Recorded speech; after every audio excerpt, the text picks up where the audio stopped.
भूमिका आहे, धोरण आहे, त्याचा परिणाम वाटतो तुम्हाला?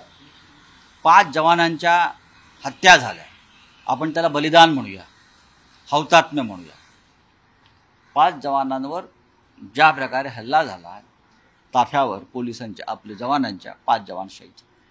गेल्या 1 महिन्यामध्ये हे सरकार आल्यापासून एकूण 7 हल्ले झाले जवानांच्या ताफ्यावर. प्रधानमंत्री मोदी शपथ घेत होते त्या क्षणीही जम्मू काश्मीरमध्ये, प्रत्यक्ष जम्मूमध्ये जवानांवर हल्ले झाले आणि जवान शहीद झाले. आज 5 जवान शहीद झाले, त्यातला 1 जवान हा महाराष्ट्रातला अकोल्याचा आहे, आपल्याला माहीत असेल. वारंवार हल्ले होतात. देशाचे गृहमंत्री अमित शहा या देशाला भ्रमित करतायत, खोटं बोलतायत की जम्मू काश्मीरची स्थिती नियंत्रणाखाली आहे, तिथे शांतता नांदते. पण 370 कलम हटवल्यापासून जम्मूमध्ये अधिक अस्थिरता आणि अशांतता निर्माण झालेली आहे. जम्मू काश्मीरच्या विधानसभेला अद्याप टाळं लागलेलं आहे. जम्मू काश्मीरच्या विधानसभेच्या निवडणुका अद्याप घेऊ शकला नाहीत. हे कसलं लक्षण आहे? देशाचे प्रधानमंत्री परदेश दौऱ्यावर आहेत.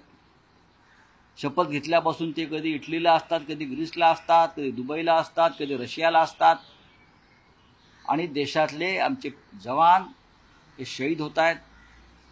मणिपूर आणि जम्मू काश्मीर ही दोन्ही राज्य जणू भारताच्या नकाशावर नाहीत, अशा पद्धतीनं या देशाचे पंतप्रधान, संरक्षण मंत्री आणि गृहमंत्री काम करतात. हे किती काळ चालणार? आता जे 5 जवान शहीद झाले त्यांना कीर्तीचक्र, अशोकचक्र वगैरे आपण जाहीर कराल, पण शेवटी ही बलिदानं जरी आपण म्हटलं तरी त्या हत्या आहेत. आणि त्या हत्यांना प्रधानमंत्री मोदी, गृहमंत्री अमित शहा आणि राजनाथ सिंग जबाबदार आहेत. आपण परवा एक चित्र पाहिलं असेल, एक तरुण विधवा, शहीदांची पत्नी स्मृती, तिचं वय काय आहे? तिने तिचा पती गमावला जम्मू काश्मीरमध्ये आणि तुम्ही उत्सव मनवता. अशा अनेक वीरमाता आणि वीरपत्नी या देशामध्ये आज आहेत. जो कोणी आपला मुलगा गमावतो, पती गमावतो, भाऊ गमावतो, त्यांचं दुःख या सरकारच्या नेत्यांना कळणार नाही. निर्दय आहेत, निर्ढावलेले आहेत. एकाच वेळेला 5 जवान शहीद होतात. पुलवामामध्ये 40 जवान शहीद झाले.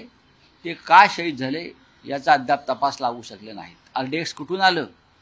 400 किलो RDX पुलवामा हल्ल्यात वापरलं गेलं. कुठून आलं?